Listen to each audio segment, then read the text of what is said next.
Bonjour à toutes, bonjour à tous, bienvenue pour une nouvelle émission de Génération Scanner. Alors on ne change pas les bonnes habitudes pour 2026, si vous voulez toujours réfléchir et vous informer de manière ludique, vous êtes au bon endroit. Allez c'est parti, suivez-moi, on est parti pour près d'1 heure ensemble.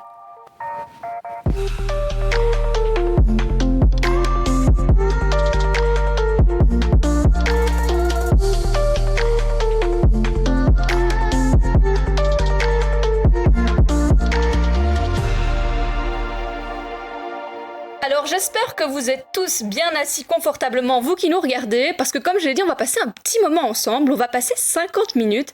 Et vous allez voir, ça va être 50 minutes très chouettes, parce qu'on a une équipe de choc aujourd'hui pour nous accompagner. On a 3 membres de ce qu'on appelle la rédaction jeune chez Scanner.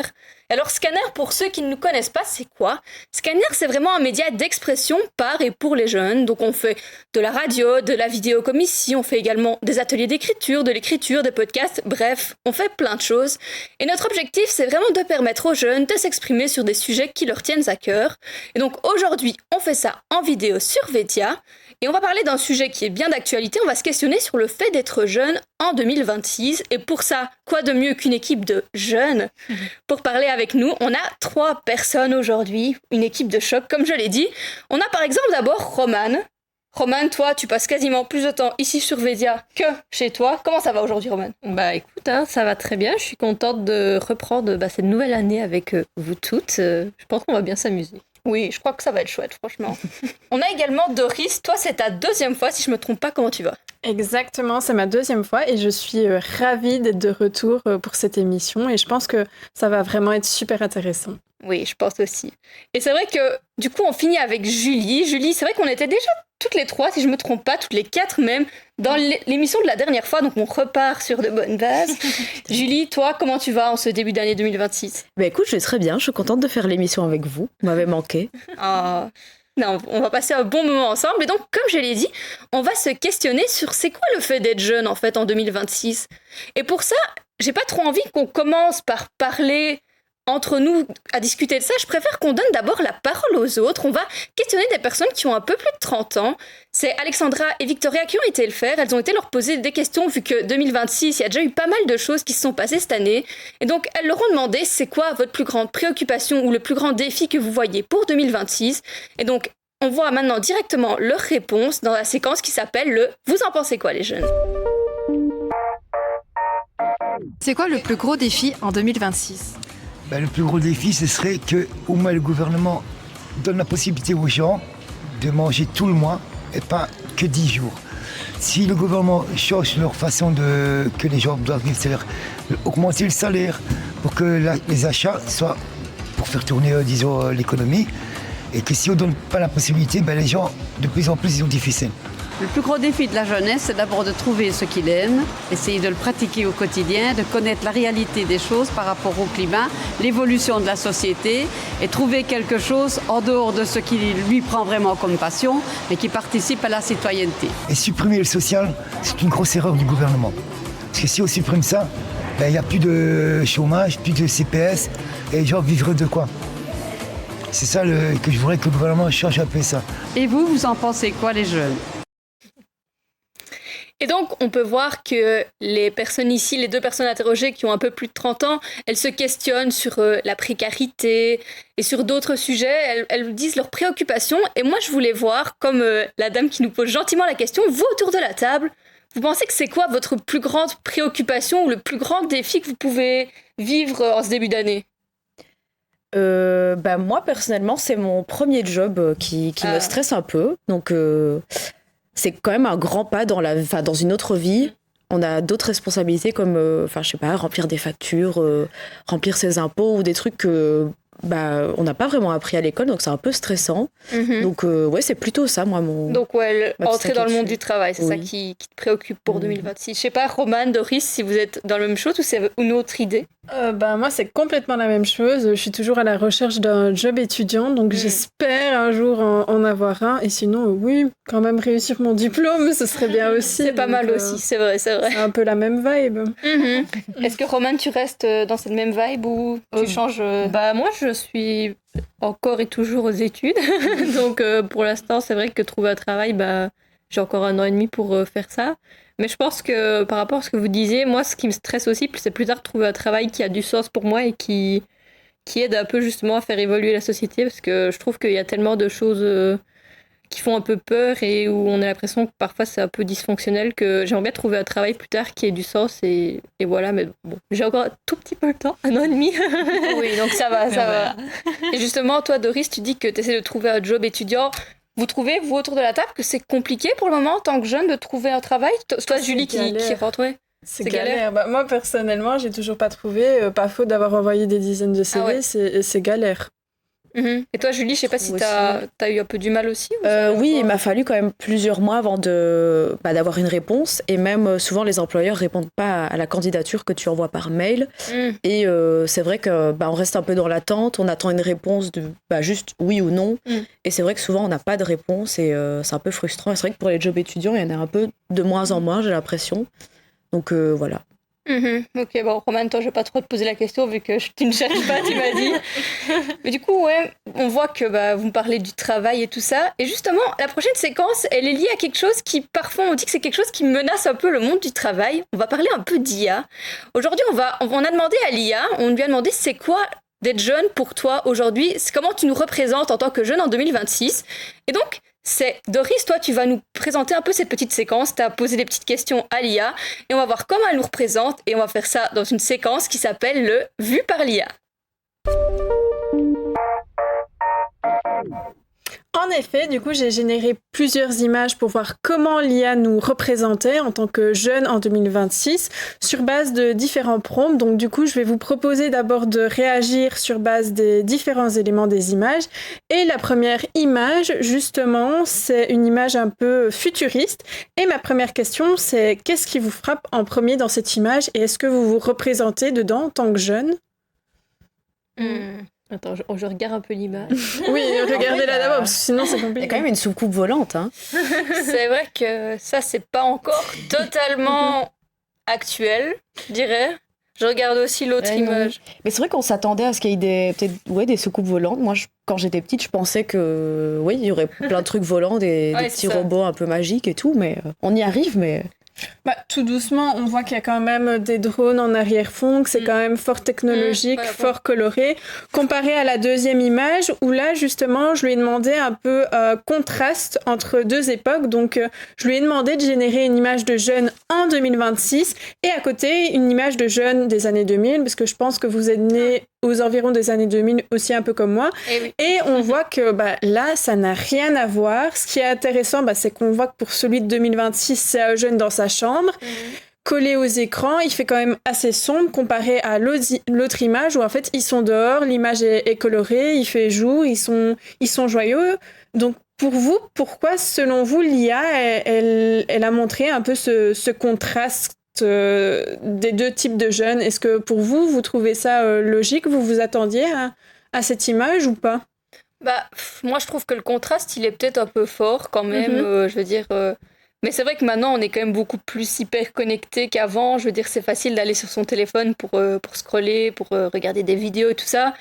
Donc, avant, t'avais pas forcément tout ça dans les années 2000, donc je pense que c'est de là que vient la différence, mais de là à dire que les jeunes en 2026 ne sortent plus du tout, moi je me dis qu'avec le Covid et tout ça qu'il y a eu, où ça a impacté beaucoup de monde, et notamment les jeunes, t'as quand même envie de voir tes potes, de sortir un peu et tout ça, donc moi je trouve que l'image elle est quand même un peu peut-être exagérée, même si je comprends l'idée, quoi.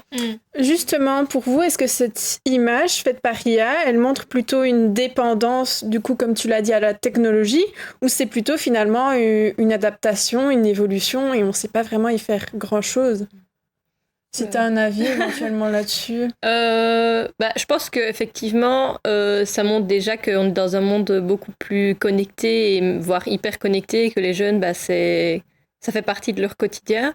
Maintenant, je pense que, peut-être qu'en 2000, il n'y avait pas autant de technologie que maintenant, ça c'est sûr, mais avoir un contraste si net entre avant, on n'était que dehors et maintenant, on est tout le temps à l'intérieur, on voit quand même que le petit personnage, il a 4-5 écrans autour de lui, ça fait quand même... oui, beaucoup. Je pense qu'il y a une part de vrai, mais je trouve que ça fait un peu cliché aussi quand même, de vraiment, on est tout le temps cloîtré chez nous et c'est que être à l'intérieur et tout ça, quoi.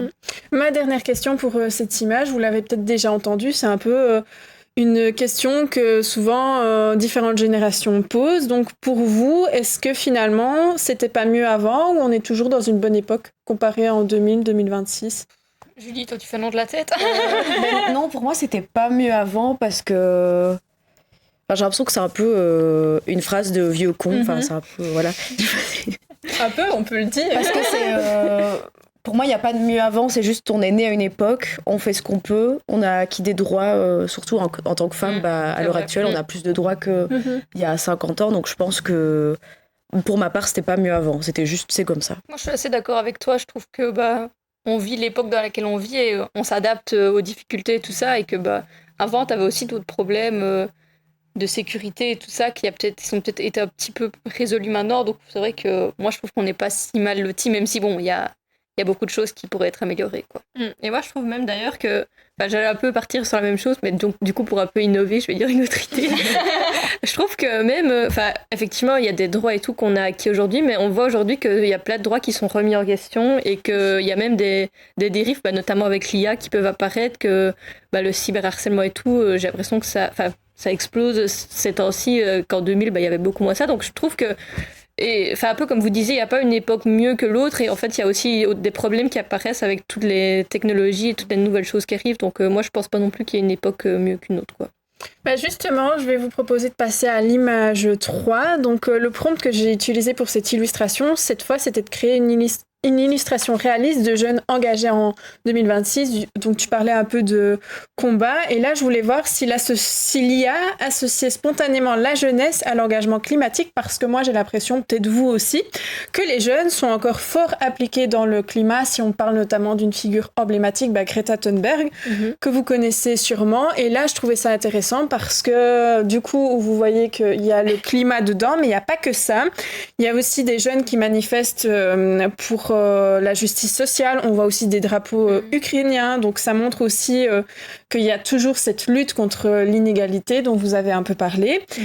Deux petites questions pour cette image. Pour vous, est-ce que ça correspond à l'image que vous faites de la jeunesse, de notre jeunesse finalement ?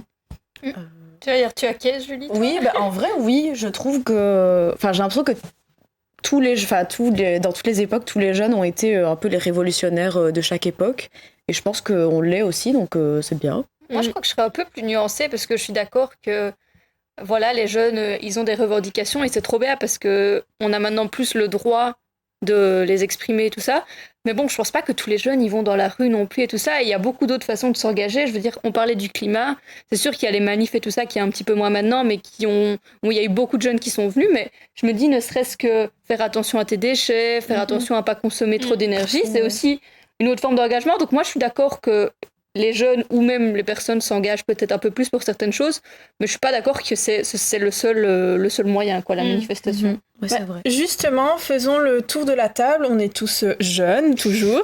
Mais est-ce que pour autant, tu l'as dit, on est engagés de la même manière ? Par exemple, Julie, commençons par toi. C'est quoi les engagements qui te touchent ou pour lesquels, par exemple, tu te bats ? On a parlé du féminisme, mais est-ce qu'il y a autre chose ?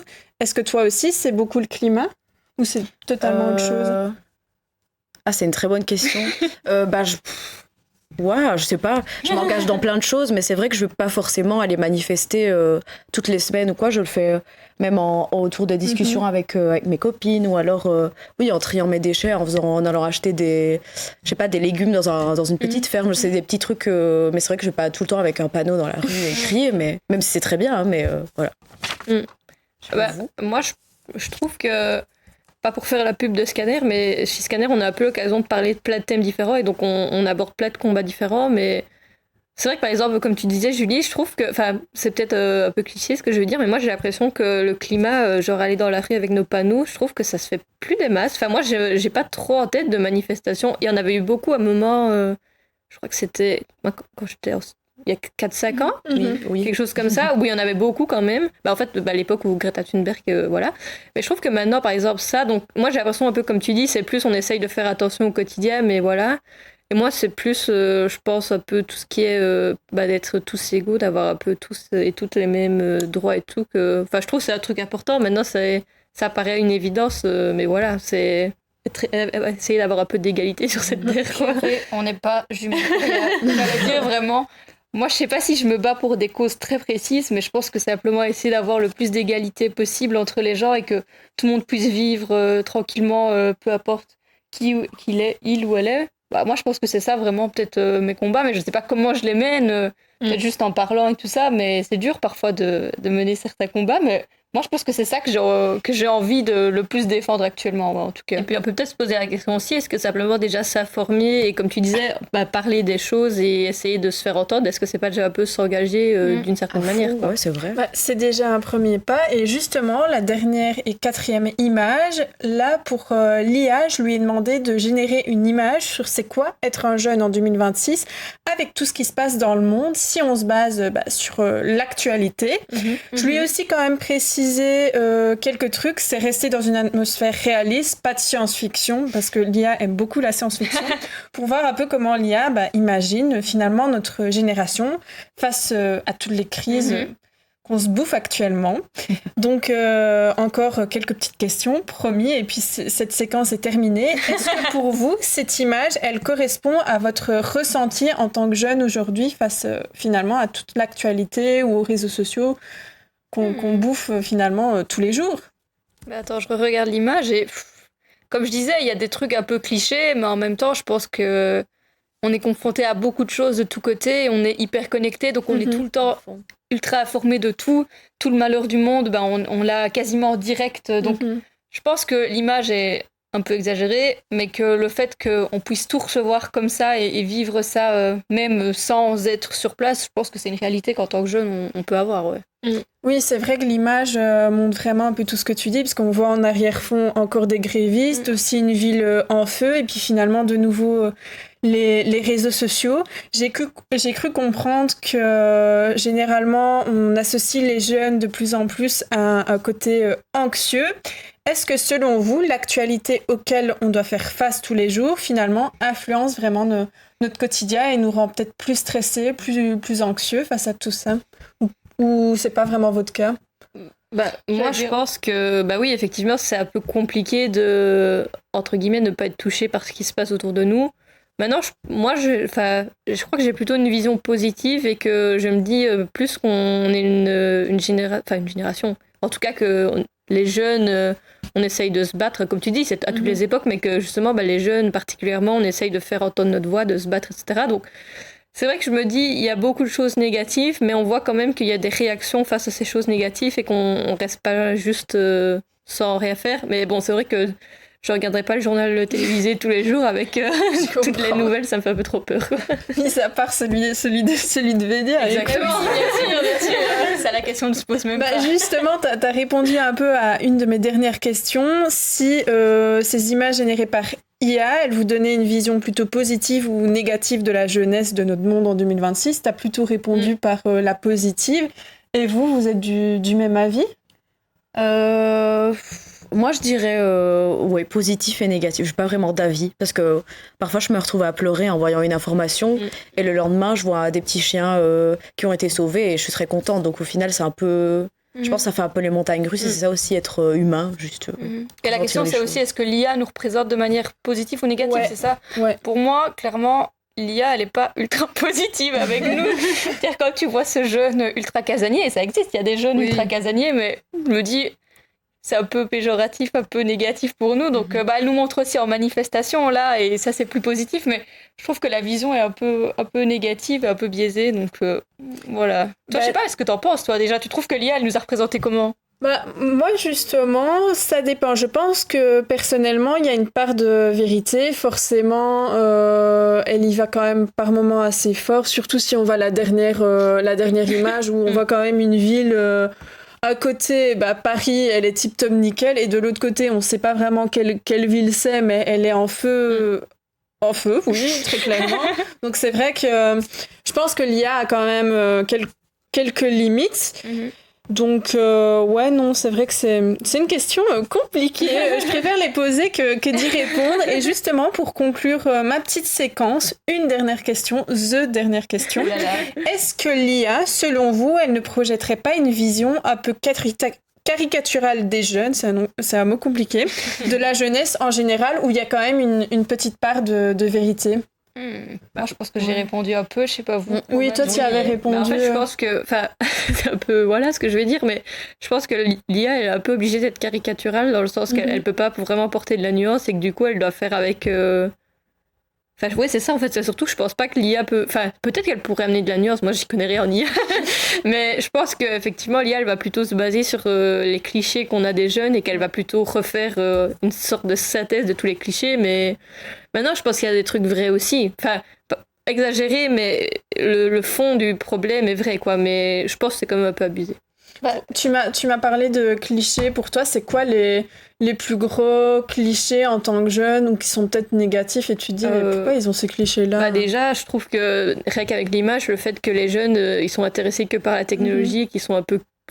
que chez eux, non, parce que comme Emma disait, on voit des jeunes justement qui manifestent, mais sur beaucoup d'images, on a un peu l'impression que quand on met l'image avec notre génération et ceux qui sont nés en 2000, on voit quand même que c'est vraiment genre ah bah non, nous on n'est plus du tout à l'extérieur, nous c'est tout le monde dedans et tout le monde sur ses écrans, alors que je sais pas, on a quand même des contacts humains et moi en tout cas, je pense qu'on peut tout le dire, on aime quand même bien sortir avec nos potes, aller à l'extérieur faire des petites sorties quoi.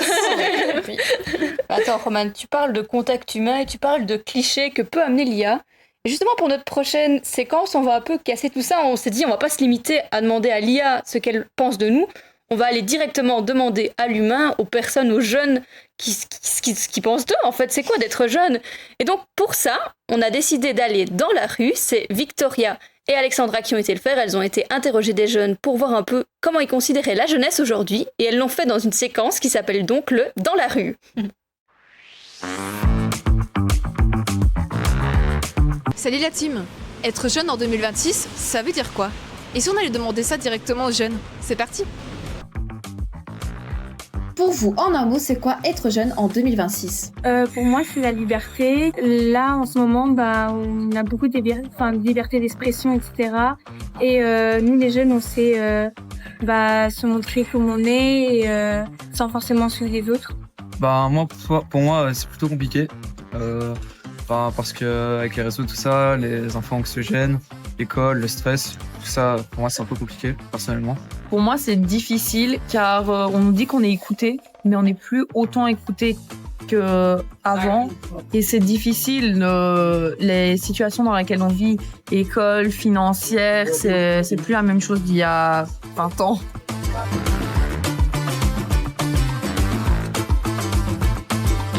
Je veux dire pareil que mes deux compagnons, c'est plutôt compliqué effectivement. Surtout que les anciennes générations, ils savent pas trop pourquoi on se bat parfois, parce que nous les jeunes, je trouve qu'on est la génération qui se bat le plus. On essaie d'agir surtout et ils ne comprennent pas. Et je pense qu'ils pensent que ça en vaut pas du tout la peine. Moi, je dirais profiter parce que dans l'adolescence, il faut savoir profiter des choses dans la fête, sortant avec ses amis, etc. Je pense que ça représente bien. Et voilà, c'est la fin de ce micro-trottoir. En 2026, être jeune, c'est surtout une génération qui cherche, qui s'exprime et qui avance. Et vous, qu'en pensez-vous la team? À la prochaine!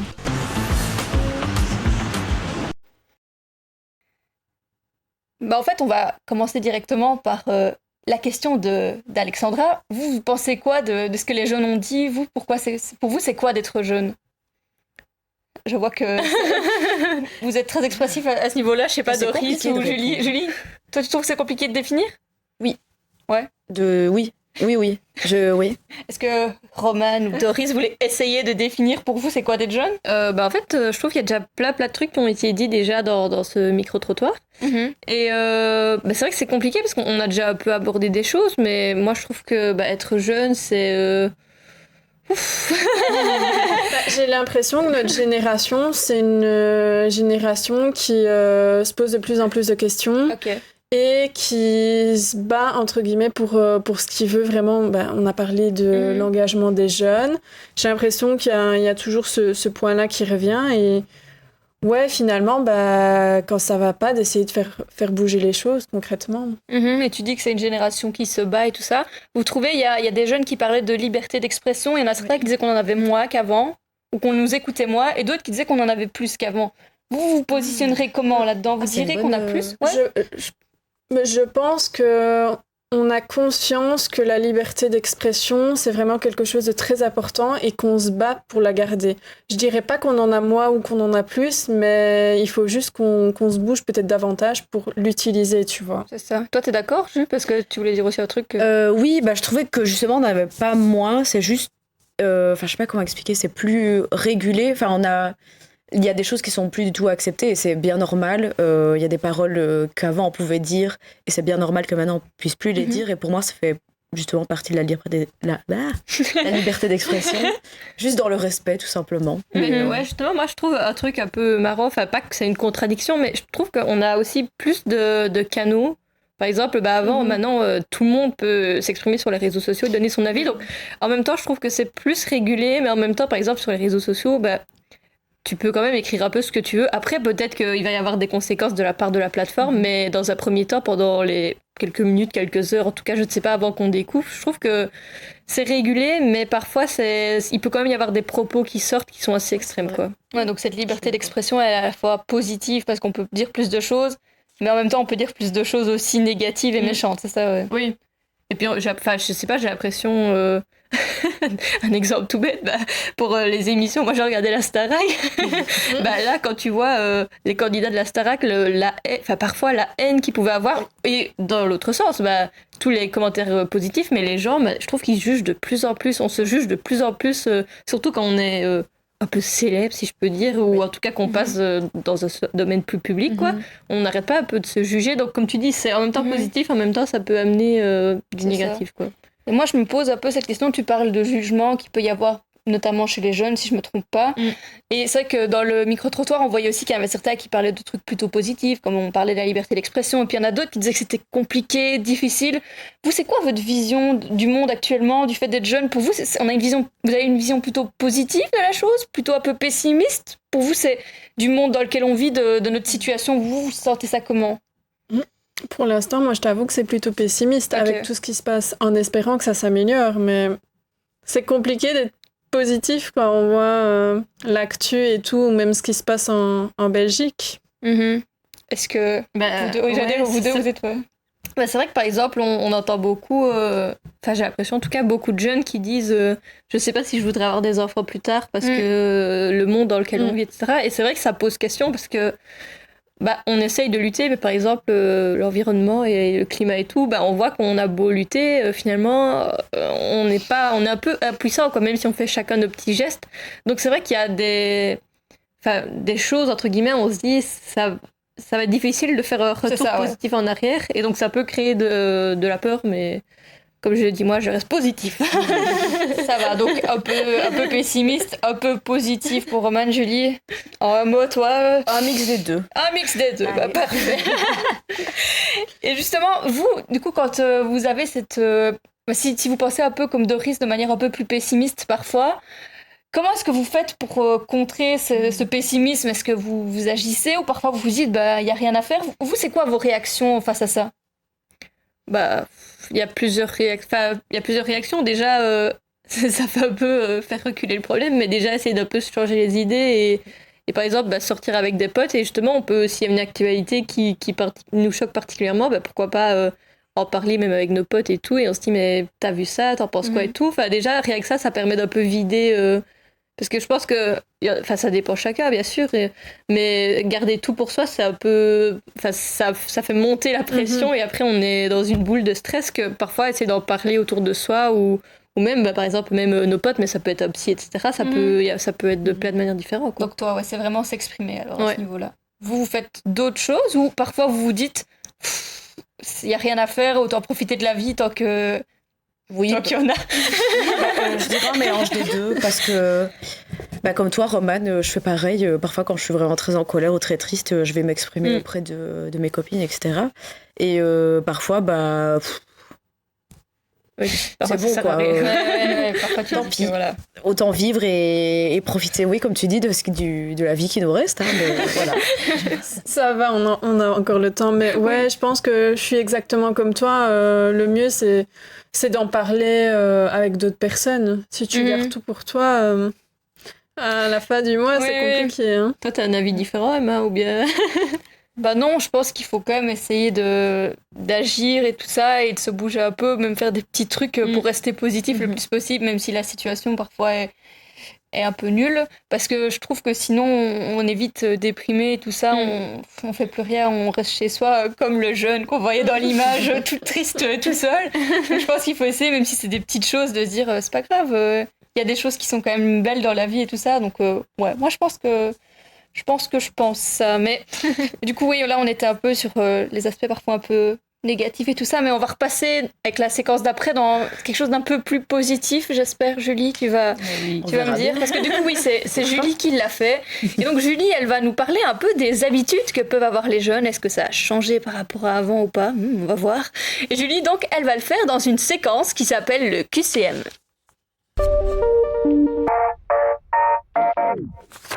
Donc oui, on va passer à la séquence du QCM. Je pense que vous connaissez autour de cette table. On y a déjà joué plusieurs fois. Je te l'ai volé. Voilà. Non, c'est pas ma séquence. Et donc, je vais vous poser quelques questions et vous aurez 3 propositions à chaque fois. Donc, la première question, c'est... On est samedi soir, on est en soirée. Si on suit la tendance actuelle, que se passe-t-il au niveau des boissons? Donc, petit A, il n'y a que de l'eau et du soda. Petit B, il y a nettement moins d'alcool qu'avant, car 1 jeune sur 5 n'a jamais touché à l'alcool. Et C, c'est open bar total et tout le monde... Voilà, cocktail à foison, etc. À votre avis? Avant de répondre, l'alcool est à consommer avec modération. Pour ceux qui nous écoutent, peu importe la réponse. Bah, écoute, moi, je vais en profiter, vu que j'ai pas souvent l'occasion de répondre au QCM. C'est vrai. Moi, je dirais la B. Parce que j'ai l'impression qu'autant, quand il y avait, allez, on va dire quoi, 7-8 ans, quand j'étais...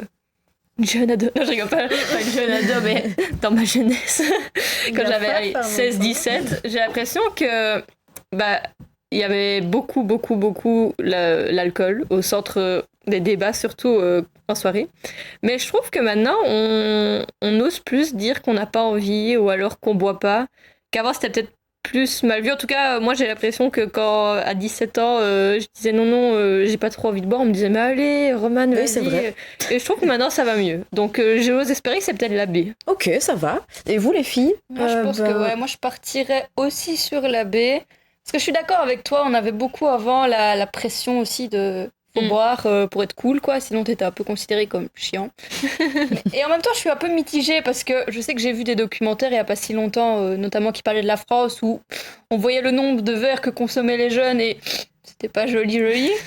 Et en même temps, j'ai vu qu'il y avait des concepts de bars sans alcool et tout ça qui émergeaient pas mal. Donc je me dis, s'il y a le côté sans alcool et le côté quand même grosse consommation, si on fait un petit mix des deux, on doit être un peu au milieu au niveau du B. Ok, ça va, je retiens. Et toi? En vrai, j'espère B, mais moi je serais plutôt d'avis du C. C'est peut-être parce que je sors souvent à Liège, c'est peut-être ça aussi, mais j'ai l'impression qu'on boit toujours autant. J'espère me tromper, mais... Ok. Eh bien, écoutez, les réponses, c'était le B. Donc, selon une étude française, la part des jeunes de 17 ans n'ayant jamais bu d'alcool a doublé en 20 ans. Donc, on passe d'1 jeune sur 10 en 2000 à 1 jeune sur 5 en 2022. Donc, les jeunes de 17 ans boivent beaucoup moins. Donc, après, on ne sait pas. Mais du moins, ceux de 17 ans, ils boivent moins. Déjà, s'ils commencent plus tard et tout ça, c'est quand même déjà une bonne chose. C'est déjà un petit pas vers un mieux, c'est vrai. Moi, je trouve que c'est cool, franchement. Bah oui. Ça vous choque ou pas? Parce que vous, à 17 ans... Je trouve ça positif si les jeunes boivent moins. C'est cool. C'est vrai que comme Roman disait, maintenant c'est peut-être plus facile de dire non. Et c'est vrai que quand t'es jeune, t'es fort dans la... J'ai l'impression que quand t'es ado, t'es fort aussi un peu à suivre ce que les autres font et tout ça. C'est facile de se conformer et tout ça pour être accepté. Et que peut-être que quand t'es adulte, c'est un peu plus facile de... Voilà. Donc je trouve ça trop bien que les jeunes, ils osent dire... non, moi, si je veux pas boire, je bois pas, je ne me bourre pas la gueule pour le dire platement, parce que vous le faites aussi, quoi. Donc, moi, je trouve que franchement, c'est trop bien et ça me choque pas tant que ça. Après, tu l'as dit aussi, je suppose que dans les années 2000, il y avait peut-être moins de bières sans alcool ou de cocktails sans alcool. Oui. Je t'avoue que moi, personnellement, s'ils proposent le sans-alcool, je vais plutôt m'orienter vers là. Ça évite la gueule de bois. C'est bien, pas mal. C'est peut-être ça aussi. Eh bien, passons à la question suivante. Donc, au-delà de l'envie personnelle, quel facteur pèse le plus lourd dans la décision des jeunes Belges qui hésitent à devenir parents aujourd'hui? Donc, le A, c'est la peur de ne plus pouvoir sortir en festival le week-end. Le B, c'est l'incertitude liée à l'avenir, donc le climat, l'économie, etc. Et le C, c'est le fait de ne pas trouver un prénom original pour son enfant. Je ne sais pas pourquoi. Personnellement, je sens que la peur pour l'avenir est peut-être la bonne réponse. Je ne sais même pas vraiment expliquer pourquoi. Je sais pas. Je pense que voilà, c'est mon instinct qui me dit ça. Je pense, oui. Ah, très clairement, la B aussi. Non, moi, non, c'est pas vrai. Non, moi, comme je l'ai dit tantôt, je pense que c'est plus la B aussi. Ah, mais pas décidément. On est trop forte.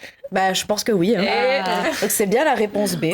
Vraiment, mon jeu est nul à chier. Quoi. Non.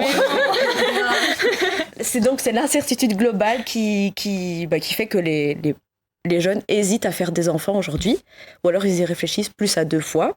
Donc selon les études de la Ligue des familles et de l'ONE, le sentiment de précarité et d'anxiété face à l'avenir du monde sont les freins principaux. Donc est-ce que vous avez déjà eu cette réflexion ou pas? Oui. Personnellement, oui. Moi, c'est surtout pour le climat, l'économie. Déjà là, on est toujours aux études et on galère à trouver un job, donc pas franchement rassurant. Et puis...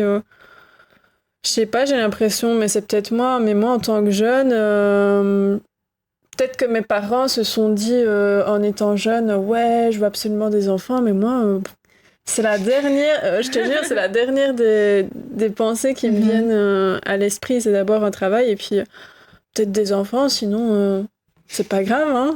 Mais c'est plus un objectif. Oui, moi j'avoue que j'aimerais comme des enfants plus tard, mais je trouve que un peu justement c'est intéressant de risque que toi tu dises que c'est pas ta priorité dans tous les cas, parce que je trouve que je sais pas si c'est justement lié à cette anxiété climatique et sociétale de manière générale, mais je trouve qu'on ose beaucoup plus maintenant dire si on veut des enfants ou pas, qu'avant c'était genre mais non, attends, tu peux pas dire que tu veux pas d'enfants, c'est normal, c'est comme ça le cycle de la vie limite, alors que maintenant les jeunes, moi ça me choque pas quand des jeunes, ça m'a jamais choqué, mais je veux dire ça choque moi en tout cas, j'ai l'impression plus de monde quand on dit non, en fait, j'ai pas envie d'enfants. Oui et non, parce que je pense qu'il y a déjà eu des trucs des papiers qui ont été assez attaqués parce que les femmes exprimaient... je sais qu'il y a déjà eu un papier, je ne saurais plus vous dire la source, mais j'ai déjà lu un papier d'un journaliste où justement il était question de femmes qui ne voulaient pas d'enfants, et il y a quand même eu des critiques du fait que une femme doit avoir des enfants. Mais je suis d'accord qu'on peut peut-être plus vite l'exprimer quand même. Mais...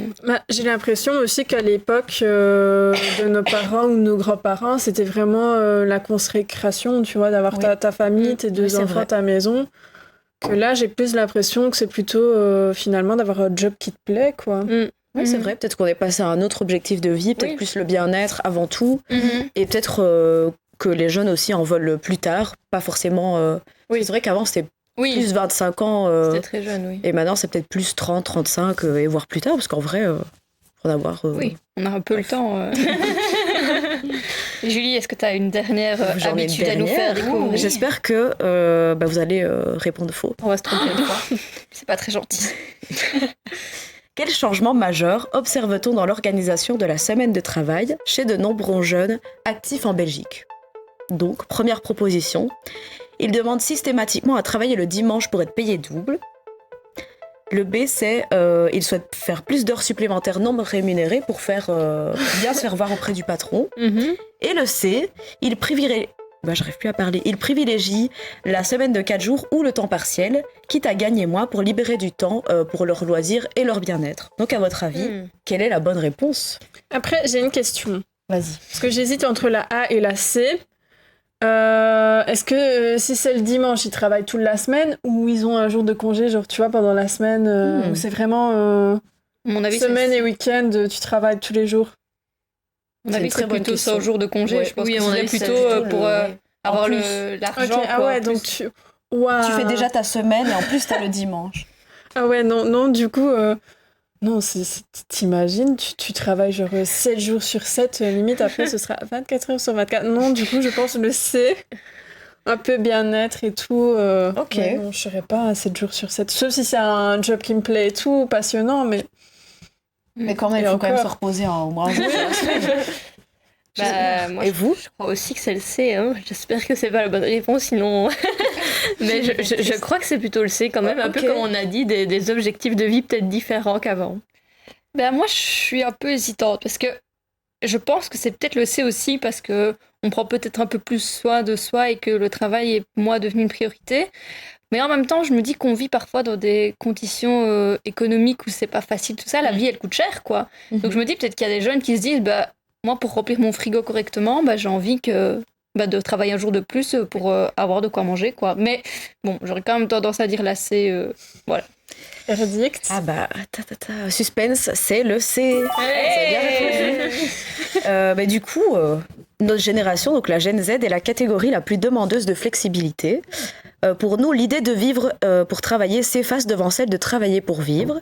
Ça fait place du coup à plein de temps libre, une monnaie de change qui est plus précieuse qu'un bonus de fin d'année. Mais c'est vrai que ta réflexion sur le fait d'avoir plus d'argent pour remplir son frigo, c'est vrai que c'est pas faux non plus parce que peut-être que les salaires sont moins élevés qu'avant. Pour faire les courses, etc., c'est peut-être plus cher, etc. Je sais pas ce que vous en pensez.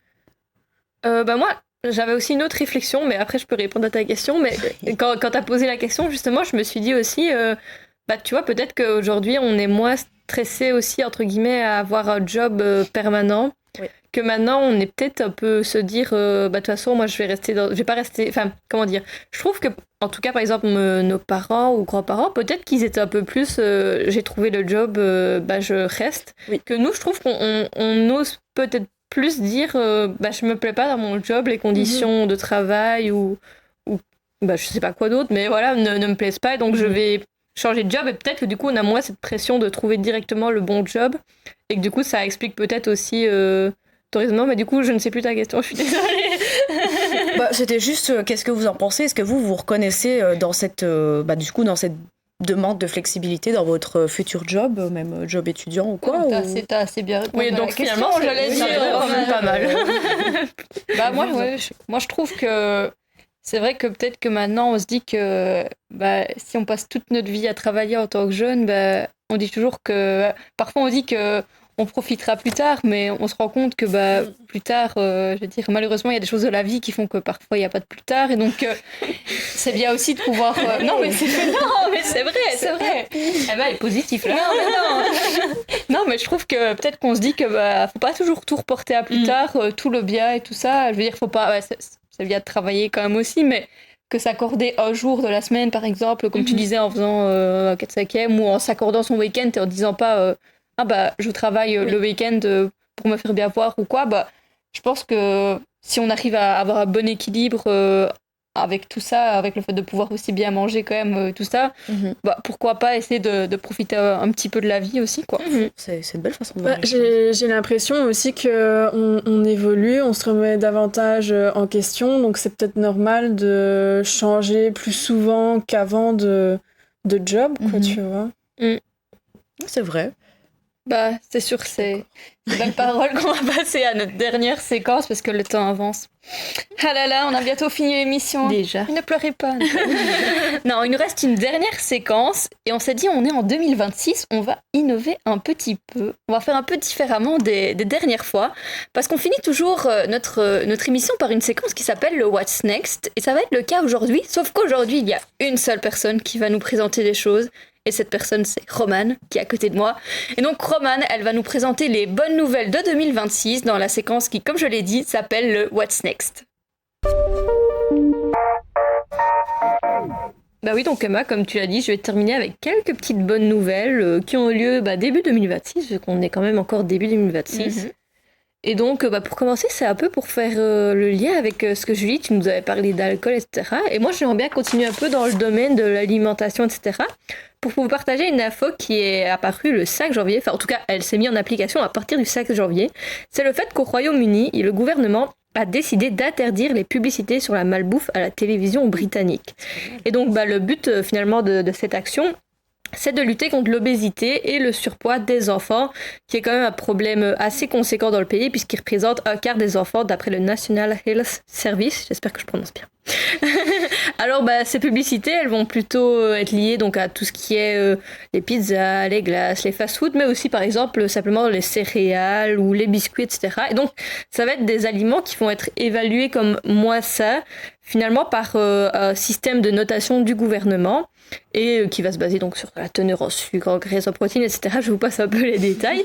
Et donc, il faut savoir que ces publicités, elles seront interdites de diffusion avant 21h à la TV, donc après, il peut quand même y en avoir. Mais par contre, sur Internet, en ligne, ça va être interdit de manière totale. Okay. Et donc, l'objectif principal de cette action, ça va être d'éviter 20 000 cas d'obésité infantile par an, ce qui est quand même assez conséquent, je sais pas ce que voilà. Et aussi, essayer d'inciter finalement les industriels à reformuler les recettes de leurs produits.